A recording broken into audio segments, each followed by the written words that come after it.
예수소망교회 주일예배 말씀 요한복음 12장 1절에서 8절까지의 말씀으로 거룩한 낭비라는 제목으로 말씀드리겠습니다. 우리 한 절씩 교독하시겠습니다. 6월절 엿새 전에 예수께서 베다니에 이르시니 이곳은 예수께서 죽은 자 가운데서 살리신 나사로가 있는 곳이라. 거기서 예수를 위하여 잔치할세 마르다는 일을 하고 나사로는 예수와 함께 앉은 자 중에 있더라. 마리아는 지극히 비싼 향유 곧 순전한 나드 한 근을 가져다가 예수의 발에 붓고 자기 머리털로 그의 발을 닦으니 향유 냄새가 집에 가득하더라. 제자 중 하나로서 예수를 잡아줄 유다가 많은데 이 향유를 어찌하여 300데나리온에 팔아 가난한 자들에게 주지 아니하였느냐 하니, 이렇게 말하면 가난한 자들을 생각함이 아니요 그는 누구라 무게를 받고 거기에 넣는 것을 훔쳐가미러라. 예수께서 이르시되 그를 가만두어 나의 장래할 날을 위하여 그것을 간직하게 하라. 가난한 자들은 항상 너희와 함께 있거니와 나는 항상 있지 아니라 하시니라. 아멘. 네. 그 오일리 작가가 쓴 단편 소설 크리스마스 선물이라는 그런 소설이 있어요. 아시는 분은 아시겠지만 가난하지만 서로 사랑하는 부부의 이야기인데, 이 소설 속에 나오는 제임스하고 이제 델라라는 이제 부부죠. 근데 이 델라는 그 델라와 이 짐은 서로 부부 관계인데, 짐은 남편은 할아버지 때부터 내려오는 이제 갑오로 이제 시계를 갖고 있었어요. 근데 그 시계가 되게 좋은 시계고 물려받은 시계라서 이걸 자랑했죠. 근데 이게 오래 끼다 보니까 시계줄이 없어졌어요. 시계줄이 없고 시계만 있었고. 그다음에 이 델라 부인은 굉장히 아름다운 이제 갈색 머리를 갖고 있었어요. 근데 성탄절이 다가왔는데 부부간에 선물을 하고 싶은데 돈이 없는 거예요. 그래서 델라가 남편에게 그 없어진 시계줄을 사기 위해서 뭘 했냐면은 자기 머리를 잘랐어요. 머리를 팔아서 $20를 가지고 막 달려갔어요. 그래서 우리 남편에게 이 시계줄을 내가 달아줘야지. 근데 남편 짐은 또 아내에게 선물을 하려고 했는데 돈이 없는 거야. 그래서 어떻게 했냐면 자기가 갑오로 내려오던 자기 시계를 시계방에 가서 팔았어요. 그래서 그 돈으로 뭘 샀냐면 자기 아내의 그 머리에 그 빗 세트 산 거예요, 선물. 그 둘이 이제 딱 만났어. 그래서 막 설레이는 마음으로 이제 아내는 남편에게 줄 여보 이거 시계줄이야. 또 남편은 여보 이거 당신 머리핀 빗세트라는 이제 소설 뭐 학교도 있고 근데 머리핀이야. 근데 아내가 마우라를 쓰고 나온 거예요. 그러니까 이제 서로 이제 깜짝 놀란 거지. 남편 손목에 뭐가 없어? 시계가 없는 거예요. 그러니까 이 이야기는 결론은 뭐냐면 서로 사랑하는 사람끼리는 뭐 이거 아이러니하게 선물 준비가 제대로 되지는 못했지만 뭘 자기 거를 팔아서 희생해서라도 상대방에게 뭘 주고 싶은 거예요. 기쁨을 주고 싶은 거죠. 사랑하는 마음을 전달하고 싶은 거죠. 그래서 이 소설 속에서도 이렇게 사랑하는 사람끼리 서로 자신의 것을 팔아서 희생해서라도 이제 자기의 마음을 전달하는 이 크리스마스 선물이라는 소설을 생각이 났는데, 오늘 이 마리아 이야기, 향유 옥합 사건을 통해서 저는 이런 이제 부부가 생각이 났어요. 오늘 말씀 속에서 이 마리아에 대한 이야기를 좀 해보려고 하는데요. 오늘 이 12장 1절에서 보면은 이 마리아가 예수님의 발에 이 3절에 보니까 지극히 비싼 향유를 어디다 부었어요? 예수님의 발에 붓고 머리털로 그의 발을 닦은 사건. 이거는 이제 마태복음과 마가복음에도 공관복음에도 나와 있어요. 그런데 이 마리아의 이 도유 사건은 이 상황이 어떤 상황이었냐면 11장에 보니까 예수님이 이제 그 요한복음에 나오면 표적이 나오는데 7가지 표적이 나오거든요. 근데 이제 마지막 7번째 표적이 뭐였냐면 죽은 나사로를 나흘 만에 살리시는 사건이에요. 11장 요한복음 11장에 보면 나사로를 죽어서 4일이나 된 그런 나사로를 살리는 사건. 그런 나사로를 살린 사건이 마지막 7번째 표적이었어요. 근데 이 사건이 일어나자 사람들이 어떻게 했냐면 11장 45절에 한번 보면 이런 표적을 보고 막 많은 사람들이 예수 믿는 사람도 있었지만 오히려 이게 예수님을 적극적으로 반대해서 예수님을 죽이려고 하는 그런 결과도 가져온 거예요. 요한복음 11장 45절에 보면 마리아에게 와서 읽어볼게요. 마리아에게 와서 예수께서 하신 일을 본 많은 유대인이 그를 믿었으나 그 중에 어떤 자는 바리새인들에게 가서 예수께서 하신 일을 알리니라. 이에 대제사장들과 바리새인들이 공회를 모으고 이르되 이 사람이 많은 표적을 행하니 우리가 어떻게 하겠느냐. 만일 그를 이대로 두면 모든 사람이 그를 믿을 것이요 그리고 로마인들이 와서 우리 땅과 민족을 빼앗아 가리라 하니. 죽은 나사로가 살아난 사건이 어떤 사람에게는 믿음을 더 강하게 하는 결과를 가져오고 또 이것을 시기하고 그런 사람 바리새인들, 대제사장들 이런 지도자들의 입장에서는 예수를 더 어떻게 하려고 했던 거예요. 죽이려고 했던 그런 결과가 온 거예요. 그래서 마가복음 14장 2절에도 이틀이 지나면 유월절과 무교절이라 대제사장들과 서기관들이 예수를 흉계로 잡아 죽일 방도를 구하며 이 유대 당국자들 입장에서는 이 나사로의 부활 사건이 오히려 많은 백성들이 누구를 추종하게 된 거예요. 예수를 따르고 추종하게 보니까 이게 밀란이 일어나서 로마 정부에서 야 이거 유대 민족이 폭동을 일으켜서 우리 정부에게 대항하지는 않을까? 그래서 오히려 더 이스라엘을 더 핍박하고 이 유대인들이 갖고 있는 어떤 지휘권, 지도자들이 갖고 있는 걸 빼앗길까봐 이 사람들이 전전긍긍했던 거예요. 이런 배경이 됐던 거죠. 결국 유대 종교 지도자들이 목표로 삼고 있는 거는 하나님의 영광이 아니라 뭐예요? 자기의 영광, 자기의 정치적, 종교적 지휘권, 자기의 유익의 유지 이런 것들이었는 거죠. 그래서 예수님이 나사로를 살리신 7번째 기적이 결국 뭘 나타내는 거냐 하면은 예수님이야말로 뭐예요? 부활과 생명의 주, 메시아 이거를 정말 정확하게 나타내는 사건이었다는 거죠. 그래서 12장 1절에 보면은 예수님이 어디를 가셨냐? 6월절 엿새 전에 예수께서 베다니에 이르시니 이곳은 예수께서 죽은 자 가운데 살리신 누가 있어요? 나사로. 왜 이곳에 가셨을까? 죽은 나사로를 살리신 이 증거 7번째 표적은 결국 예수님이 누구라는 거예요? 메시아, 죽은 자를 살리시는 그런 곳이었다. 이 베단이라는 장소가 바로 죽음과 부활이 이루어진 장소. 그리고 이 베다니는 예루살렘에서 한 3km 정도 떨어진 곳인데 이제 예수님은 여기 6월절 엿새라는 거는 예수님의 마지막 일주일의 그 공생의 기간 동안에 이제 예루살렘에 입성해서 십자가를 져야 돼요. 돌아가셔야 돼요. 그죠? 그 기간에 어디로 오셨냐? 베다니에 오신 거예요. 그래서 여기서 여기 이 장소를 마태복음과 마가복음에서 이제 시몬 문둥이 시몬이라는 이름이 나오는데 이 시몬이라는 이름이 베다니 문둥이 시몬의 집 이렇게 나오는데 이 시몬이라는 사람이 결국 마르다의 남편이 아닌가 이렇게 추측하는 학자들도 있어요. 아무튼 이 베다니에 간 이유는 예수님은 이제 나사로의 죽음을 통해서 살아남의 기적이 일어났던 곳이기 때문에 이제는 누가 죽고 누가 부활하실 차례예요? 예수님. 그래서 그 베다니로 가서 이제 앞으로 있을 일을 예고하고 있는 거죠. 결국 여기서 잔치가 벌어졌어요. 2절에 보니까 이제 예수님이 나사로를 살려주셨기 때문에 마르다가 막 음식을 일을 하고 있고 나사로 부활한 다시 살아난 나사로는 예수님과 함께 식탁에 앉아 있었어요. 그러니까 사람들이 막 시끌시끌 벅적벅적 막 축하의 잔치가 벌어진 거죠. 결국 우리 성도들은 이렇게 예수님에게 잔치를 준비하며 성도는 주님과 잔치를 준비하며 살아가는 자예요. 왜 그럴까? 우리는 죽었다가 살아난 자예요. 우리가 바로 나사로와 같은 자예요. 영원한 지옥의 형벌에서 영원한 영생을 얻고 우리 안에는 기쁨이 넘치는 진정한 성도라면은 바로 이런 잔치를 준비하는 자. 그리고 우리가 최후의 잔치는 어디에서 이루어질까요?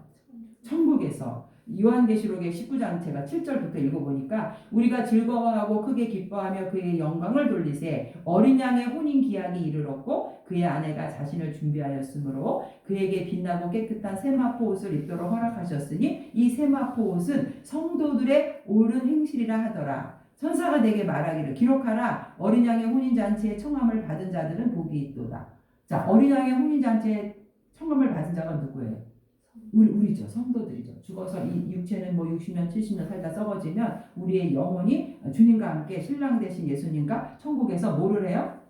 잔치를 벌이고 사는 거예요. 그러니까 우리는 지금 이 땅에서 잔치를 준비하면서 살고 있는 자들인 거죠. 이미와 아직 사이의 이 하나님 나라는 우리 안에 주님이 계시며 우리 심령은 천국에 이루어진 너의 마음속에 뭐가 이루어졌다 했어요. 천국이 이루어졌다. 천국이 그러니까 하나님의 통치를 받은 나라. 하나님의 나라가 내 안에 이루어질 때 우리 마음이 천국이 되는 거죠. 주님의 통치를 받지 않고 사탄의 통치를 받는 사람은 천국이 아니라 지옥이죠. 그런 말을 쓰잖아요. 아유 내 마음이 지옥 같아 이런 말도 쓰거든요. 사탄의 통치를 받으면 지옥이 되지만 주님과 함께 사는 곳이 바로 천국이에요. 우리 성도는 잔치를 준비하며 천국의 잔치를 준비하며 살아가는 자이다. 이 베다니 마르다 이 나사로 집에서 일어난 이 잔치, 예수님을 위한 잔치였죠. 그다음에 우리 성도는 뭘 준비하는 자냐면은 예수님께 드릴 사랑을 준비하고 살아가는 자들이에요. 왜? 마리아의 행위 때문에 그래요. 3절에 보세요. 마리아가 어떤 일을 했다고요? 지극히 비싼 향유 곧 순전한 나드 한 근을 가져다가 예수의 발에 붓고 자기 머리털로 그 발을 닦으니 향유 냄새가 집에 가득하였더라.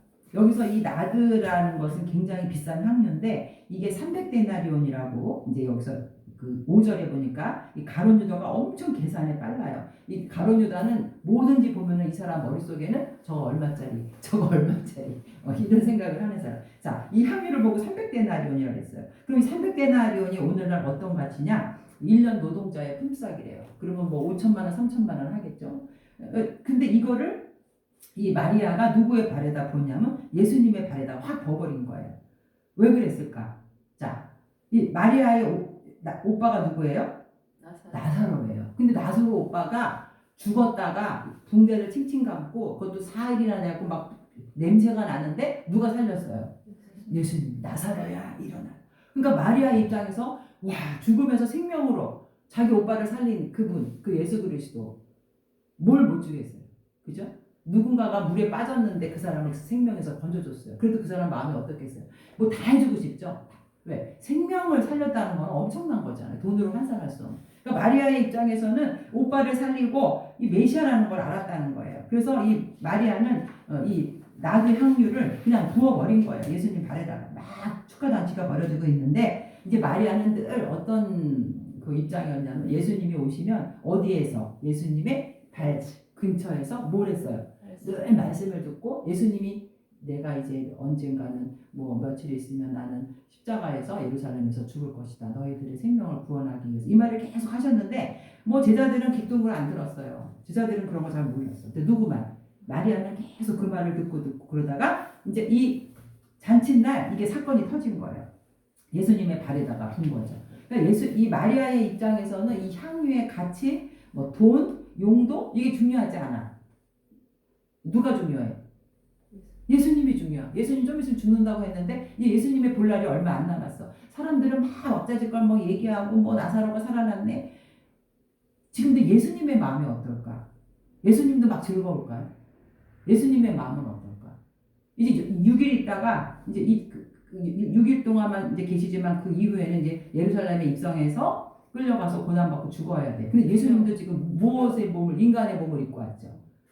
두렵죠. 예수님. 왜? 그 채찍으로 그 쇠갈고리로 매를 맞고 피 흘리고 이 고난 십자가가 엄청난 고난이 사람을 아주 가장 잔인하게 죽이는 방법이 십자가 처형이잖아요. 9시간 동안 피가 다 빠지면서. 근데 예수님도 인간이기 때문에 그래서 예수님이 십자가에서 뭐라 했어요? 주여 할 수만 있거든 어떻게 이 잔을 내게서 떠나게 해달라. 그러니까 예수님이 마음이 막 괴롭고 심란한데 그걸 누가 알아차렸어요? 마리아가 알았던 거예요. 늘 말씀을 듣고 아 지금 주님의 마음이 이런 마음이겠구나. 그러니까 마리아가 뛰어 올라가서 뭘 갖고 내려갔어요. 자기 1년 동안 결혼 지참으로 평생이면 평생이죠. 결혼하기 전까지 모아왔던 거를 그냥 예수의 발에다 뽑은 거예요. 부어버린 거예요.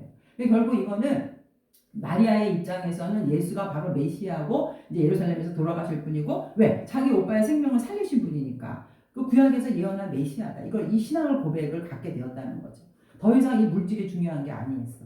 근데 더 중요한 거는 이 향유가 가치가 있다라는 것보다 더 중요한 거는 바로 마리아의 행위예요. 마리아가 어떤 행위를 했냐면 머리털로 어떻게 예수님의 발을 닦았어요. 이 사실 여자가 유대 당시에 머리를 이렇게 풀어헤치는 거는 엄청난 수치스러운 일이었어요. 항상 머리를 단정하게 하고 가리거나 이랬는데 이 머리털로 예수의 발을 닦았다라는 건 이거는 노예의 행위예요. 노예들은 손님들이 오면 발을 닦아줘요. 자기가 이제 그 인격이 어디에 떨어진 거예요? 노예처럼 행동하는 거예요.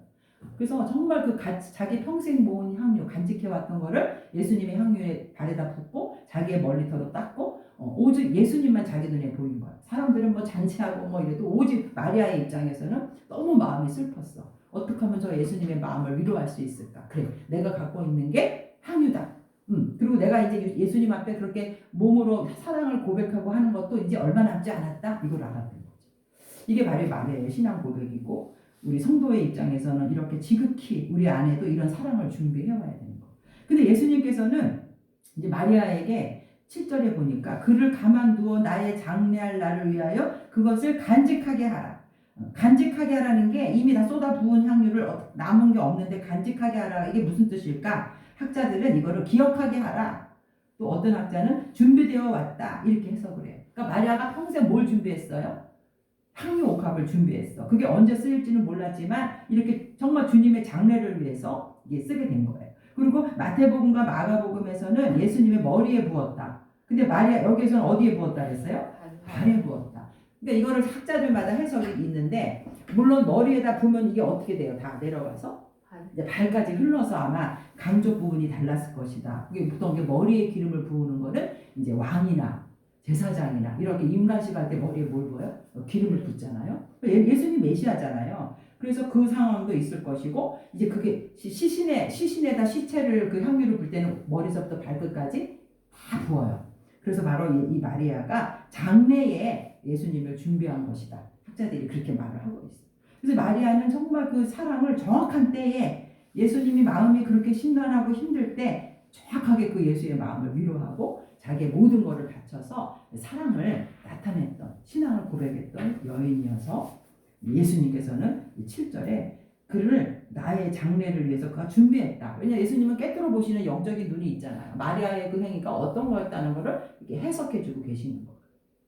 이처럼 우리가 주님의 사랑을 정말 체험하고 예수가 메시아라고 아는 사람은요, 뭐 아까울 게 별로 없지 않아요? 주님이 생명이라도 달라 그러면 주고 싶어요. 왜? 내 생명을 살리신 분이니까. 영원한 생명을 주신 분 앞에 내가 뭘 아까워하겠어요. 그래서 사도 바울이 다메섹에서 예수님의 그 부활하신 주님을 만나고 이 바울의 삶도 180도 바뀌었죠. 믿는 자를 이렇게 찾아다가 감옥에다 가뒀던 그가 이제는 빌립보서 3장 8절에 보면 모든 것을 회로 여김은 내 주 예수 그리스도를 아는 지식이 가장 고상하기 때문이라. 내가 그를 위하여 모든 것을 잃어버리고 배설물로 여김은. 배설물처럼 세상 것이 이제 아무것도 아닌 거야. 영생을 얻었으니까. 그래서 10절에 보면 내가 그리스도와 그의 부활의 권능과 그 고난의 참여함을 알고자 하여. 부활한다는 소망이 있으니까 살든지 죽든지 그냥 뭐예요? 내 몸에서 그리스도가 존귀하게 되는 걸 바라는 거예요. 그래서 결국 이 바울은 어떻게 죽었어요? 30세 그 주님을 만나고 막 로마 그 1차, 2차, 3차 전도 여행을 하다가 로마의 감옥에서 이 대리석으로 된 단두대에서 이렇게 목을 대고 위에서 뭐예요? 칼로 내리쳐서 순결했죠. 60세 감옥에서. 그러니까 이 바울은 자기의 몸 자체가 중요한 게 아니에요. 삼층천까지 체험하고 영원한 생명이 있고 부활이 있다는 걸 알게 되니까 이 육신의 몸도 누구를 위해 바치고 싶은 거예요? 주님을 위해서 바치고 싶은 거예요. 죽으면 죽으리라 하는 이런 신앙, 이게 바로 마리아의 신앙인 거죠. 그래서 예수님께서는 이 7절에 이 여인이 행한 거를 이제 그 마가복음에 정확하게 나왔어요. 제가 읽어드리면 마가복음 14장 9절에 내가 진실로 너희에게 이르노니 온 천하에 어디서든지 복음이 전파되는 곳에 이 여자가 행한 일도 말하여 그를 기억하게 해라. 야, 이 마리아는요 2000년이 지난 우리에게도 어떻게 해요? 기억하는 여자가 되었어. 그렇게 주님 앞에 온 전신으로 사랑의 행위를 했는데 주님이 이렇게 기뻐하신 거예요. 저는 이제 그 신학대학원에 있을 때 설교를 쓰라고 그랬을 때 이 설교를 마리아의 향유 옥합을 했는데 이 설교를 쓰면서 엉엉 울었어요. 왜 울었냐면 정말 예수님이 조금 있으면 죽어야 되니까 예수님의 마음이 그렇게 막 심란하고 힘든데 사람들은 막 잔치하고 음식 먹는데 이 마리아만은 예수님, 이 천한 여자가 막 예수님의 마음을 알고 그 마음을 위로했다라는 거예요. 우리가 마음이 심란하고 힘들 때 누군가가 와서 이렇게 위로해주면 마음이 너무 좋잖아요. 따뜻하고. 근데 그렇게 제자들도 많았고 그 사람들이 많았지만 단 한 사람 누구예요? 마리아만이 예수의 마음을 이렇게 위로하고 향유를 깨뜨렸다는 것이 너무나 저는 슬펐어요. 다른 날도 아니고 뭐를 위해서? 장례, 예수님의 장례를 위해서 이렇게 했다라는 것이 정말 우리 성도들도 이렇게 예수님의 장례를 준비하는 자가 되어야겠다. 여기 신기한 거는요. 여기서 마리아가 예수님의 발을 씻었다. 여기 3절에 씻었다라는 단어가 또 나오는 데가 있는데 바로 요한복음 13장 5절에 보면은 예수님이 이제 마가의 다락방에서 누구의 발을 씻겨요? 제자들의 발을 씻기거든요. 근데 여기서 마리아가 예수님의 발을 씻겼다. 에크마소. 이 헬라어가 그 예수님이 제자들의 발을 씻는 그 단어도 에크마소예요. 똑같아. 씻다, 씻다. 그럼 뭔가 공통점이 있는 거예요. 마리아가 정말 예수님을 사랑해서 그 발을 머리털로 닦았을 때 어떤 마음으로? 사랑하는 마음으로 예수님의 뭐를 준비한 거라고요? 장례를 위해서 준비했다면은 여기에서 예수님도 역시 이제 자신이 죽을 날이 얼마 안 남았어요. 목요일이었어요. 그럼 자기가 이제 십자가에 끌려가서 죽을 걸 앞두고 제자들의 발을 씻는 것도 어떤 마음으로? 제자들을 사랑하는 마음으로 제자들의 장례를 준비한 거예요. 이제 예수님이 떠나면 12제자들 다 어떻게 돼요? 다 순교하잖아요. 예수를 따라가는 거는 부자가 되고 호의 호식을 누리는 게 아니라 예수님처럼 죽는 거예요.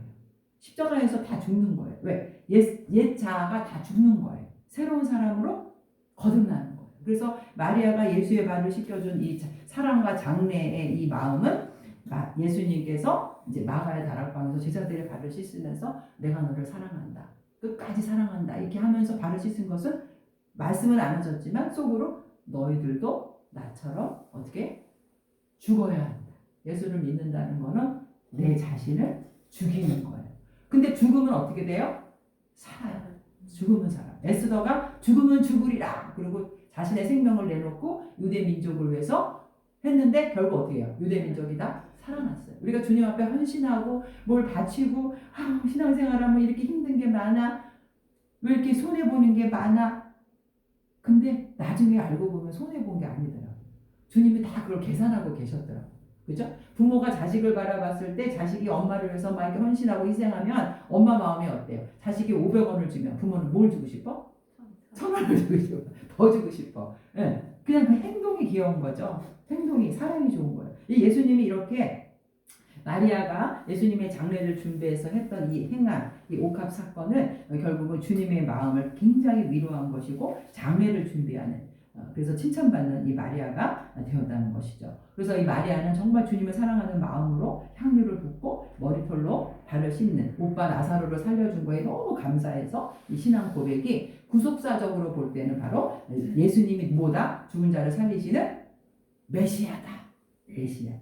인류의 구세주이시다라는 것을 고백한 신앙 고백이 됐다는 거죠. 자, 그래서 오늘 예수님께서는 우리 이렇게 이 마리아를 통해서 이제 예수님이 십자가에 죽으시는 이 장례를 준비한 여인을 칭찬하셨는데, 와 여기 또 4절에 예수님을 따라다녔던 3년 동안이나 따라다녔던 누가 나와요? 가룟 유다. 이 가룟 유다가 어떻게 이런 말을 할 수가 있어요? 마리아의 눈에는 이런 물질보다도 오직 주님 생명이 귀했기 때문에 이게 아낌없이 자기 것을 드리고도 후회하지 않는 사랑의 낭비를 했는데 이 반대의 이 사건, 이 유다는 누구의 행위를 책망하고 있어요? 나무라고 있어요? 마리아를. 4절 제자 중 하나로서 예수를 잡아줄 가룟 유다가 말하되 어찌해서 너는 이 300데나리온이나 되는 비싼 거를 가난한 사람들에게 주지 않고 이렇게 했니? 이렇게 말을 한 거예요. 그러니까 이 유다 눈에는 마리아의 그 구속자적 의의, 메시아의 장례를 준비한 이런 의의를 깨닫지 못하고 오직 탐욕에 가득 찼어. 뭐만 생각해? 300데나리온, 돈만 생각해. 근데 마리아를 책망한 거죠. 예수님에 대한 불신을 나타낸 거예요. 여기서 우리는 자기들의 그 이기적인 유익을 위해서라면은 어떠한 일도 서슴지 않은 사단에 속한 자, 악한 자들의 실체가 눈에 똑똑히 보이는 거죠. 이 가룟 유다는 마리아의 행위에 대해서 비판적인 자세를 보이는 거예요. 자, 여기서 보면은요, 마가복음 14장 4절에 보니까 어떤 사람들이 화를 내어 서로 말하되 어찌하여 이 향유를 허비하였느냐.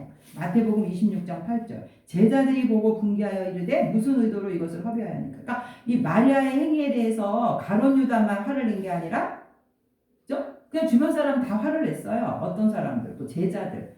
그러니까 어떻게 그냥 상식적인 선에서 생각하면 이 향유 옥합을 부은 사건이 상식에 맞지 않는다고 생각할 수 있겠죠. 그죠? 근데 이 요한복음에서는 구체적으로 가룟 유다의 이름을 밝히는 거예요. 요한이. 왜? 굉장히 화를 낸 사람이 유다니까 더 독특하게. 근데 이 유다의 비판은 정말 가난한 사람을 위한 게 아니었어요. 왜요? 6절에 보니까 이렇게 말하면 가난한 자들을 생각하며 아니요. 그는 누구예요? 도둑이야. 돈깨를 맞고 거기 넣는 것을 훔쳐가미로라. 겉다르고 속다른 사람이에요. 겉으로는 뭐 가난한 사람을 위하는 척하지만 자기가 이제 가져갈 돈이 없어졌다는 거예요.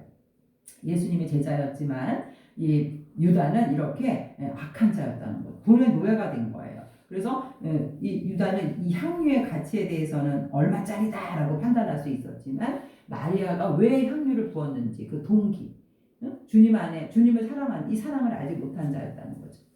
마리아의 눈에는 유다의 눈에는 마리아가 이 죽음에서 생명으로 옮겨진 이 부활 이거에 대해서는 이 유다는 깨닫지 못했던 거죠. 뭐예요? 생명의 가치를 물질의 가치와 생명의 가치를 그죠? 뭐가 더 중요해요? 물질의 가치가 더 중요했던 거죠. 유다는. 그러니까 오늘 많은 사람들이 이 물질의 노예로 살아가요. 돈이 얼마냐 이런 거에 더 생각이 많은 거예요. 그래서 마가복음 8장 36절에 사람이 만일 온 천하를 얻고도 자기의 목숨을 잃으면 무엇이 유익하요? 온 천하가 있으면 뭐예요? 내가 오늘 죽게 생겼는데 그죠? 아무 의미가 없어요. 건강도 중요하고 생명도 중요한데 여기서 더 중요한 거는 60년 70년 살 이 생명보다도 뭐예요? 영원한 생명이 주님이 주신다는 거예요. 이 당시에 유대 지도자들 이런 사람들도 이제 그 백성들의 마음을 예수님께로 빼앗기니까 그게 싫어서 나사로까지도 죽이려고 그래요. 나사로가 살아있음으로 인해서 예수님이 죽은 나사로를 살렸대 막 믿으니까 저 나사로도 죽여야 되겠다. 이런 생각들을 하게 되는 거예요. 자 여기서 이 가룟 유다가 가난한 사람을 도와야 되는데 이렇게 낭비했다라고 말하니까 예수님께서 뭐라고 대답하세요? 8절 읽어보겠습니다. 가난한 자들은 항상 너희와 함께 있거니와 나는 항상 있지 아니하리라. 이제 조금 있으면 예수님은 돌아가실 거고요. 가난한 자들은 항상 너희와 함께 있다 이렇게 말씀하셨지만 삶의 우선순위를 말하는 거예요. 그러니까 예수님이 가난한 자를 돕지 말라는 건 아니죠. 왜 보세요. 신명기 10장 18절에도 보면 하나님께서는 고아와 가부를 위하여 정의를 행하시며 나그네를 사랑하여 그에게 떡과 옷을 주시다. 하나님이 고아와 가를 불쌍히 여기신다 그랬고 가난한 자를 도우라고 말씀하셨죠. 여기서 말하는 거는 지금 때가 예수님의 장례를 준비할 때라는 거예요. 지금 때가 우선순위가. 그리고요 하나님을 모르는 사람들이 예수님을 알지 못하는 사람들이 많은 선을 베푼다? 좀 힘들어요. 그럼 자꾸 이렇게 선을 베푸는 사람들은 예수님을 믿지 않고 막 선을 베푸는 사람들은 그 공로를 누구에게 돌려요? 자기. 내가 했어. 그러나 정말 예수님의 사랑을 깨닫고 은혜를 체험한 사람들은 오른손이 하는 것을 왼손이 모르게 오로지 하나님께만 영광을 돌리게 되고 더 선을 베풀 수 있다라는 거예요. 주님이 여기서 그걸 말씀하시고 있는 거죠. 예수님을 3년 동안이나 따라다녔던 그 제자들도 예수님이 정말 진정한 메시아라는 것을 몰랐어요. 요한복음 12장 15절에 보니까 이는 기록 예수님이 이제 그 예루살렘에서 나귀를 타고 들어가세요. 근데 이게 구약 스가랴 9장 9절에서 예언한 말씀이거든요. 15절에 이는 기록된 바 시온 따라 두려워하지 말라 보라 너희 왕이 나귀 새끼를 타고 오신다는가 같더라. 예수님이 나귀 새끼를 타고 온다라는 거는 정말 이렇게 말을 비싼 말을 타고 권력자로 오신다는 게 아니라 겸손한 왕으로 오시는 거예요. 영혼을 구원하는 구세주로 오신다는 거죠. 근데 16절 읽어보세요. 16절 시작. 제자들은 처음에 이 일을 깨닫지 못하였다가 예수께서 영광을 얻으신 후에야 이것이 예수께 대하여 기록되는 것인가 사람들이 예수께 이같이 한 것임이 생각났더라. 진정한 메시아라는 것을 나중에 예수님 십자가 죽으시고 부활한 다음에 그때 깨달았다는 거예요. 예수님이 나귀를 끌고 와라 예수님과 같이 예루살렘에 입성해서 다 행동했으면서도 예수님이 진정한 그러한 메시아라는 걸 모르는 거예요. 이스라엘 왕국을 통일시켜주고 권력이나 잡는 이런 걸 머릿속에 생각했다라는 거죠. 그런데 이 마리아는 정말 예수가 메시아라는 걸 알았기 때문에 이렇게 자신의 신앙을 고백했다는 거죠. 자 마지막으로 이렇게 정말 주님 앞에 진정한 섬김이 있는 자는 예수님이 어떤 영광을 주냐 하면은 14장 한번 볼게요. 요한복음 14장 우리 24절부터 읽어보겠습니다. 요한복음 14장 주를 섬기는 자에게 어떤 영광을 주느냐. 자 14장 24절 시작. 나를 사랑하지 않은 자는 14장 24절 자 내가 진실로 제가 말을 잘못했군요. 내가 진실로 너희에게 이르노니 한 알의 미리 그게 12장인가요? 12장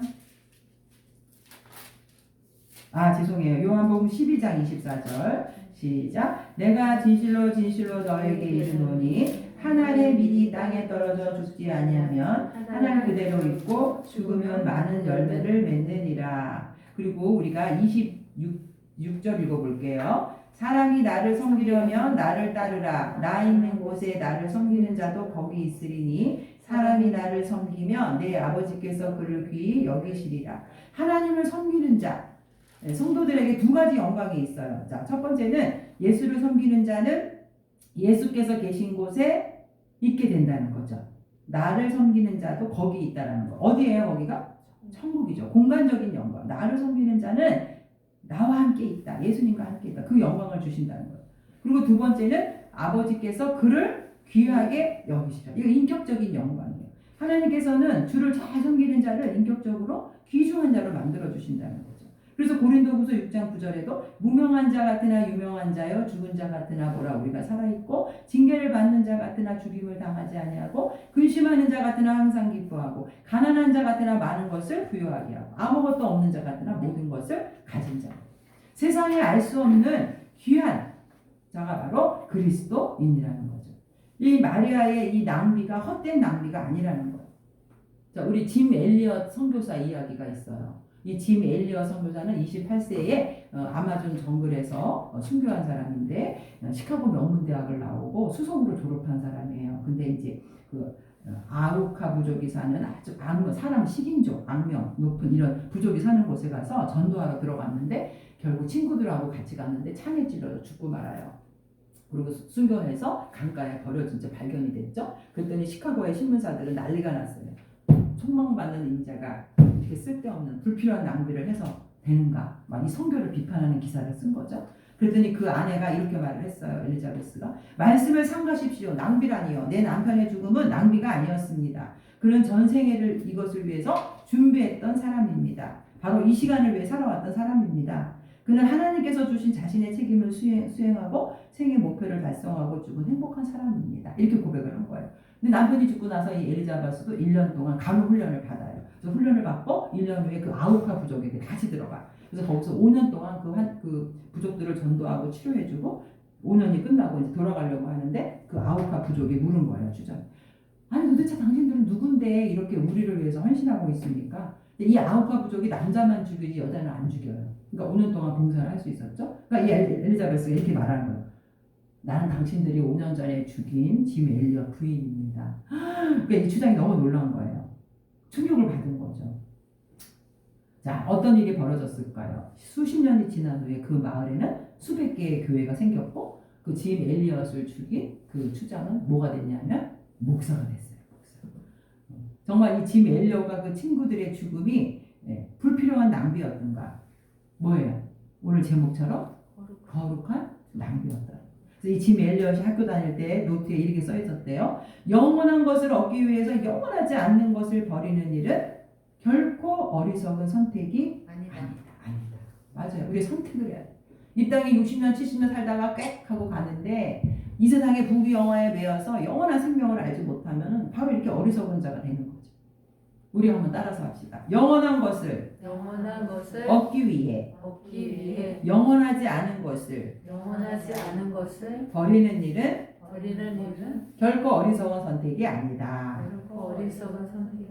네, 영원한 것을 얻기 위한 여러분의 거룩한 낭비는 무엇일까요? 기도하겠습니다. 십자가를 향해 가시는 그리스도의 발에 향유를 부어드린 마리아처럼 우리가 간직한 것을 감사히 바치는 자가 되게 하여 주시옵소서. 주님께 드릴 향유를 준비하고 옥합이 깨져야 하는 순간에 합당하게 깨트릴 수 있는 자 되게 하여 주시옵소서. 우리의 삶이 주님을 섬기고 이웃을 환대하는 기쁨으로 풍성하며 우리의 옥합이 깨지는 곳곳마다 그리스도의 향기가 나타나게 하여 주시옵소서. 예수님의 이름으로 기도합니다. 아멘.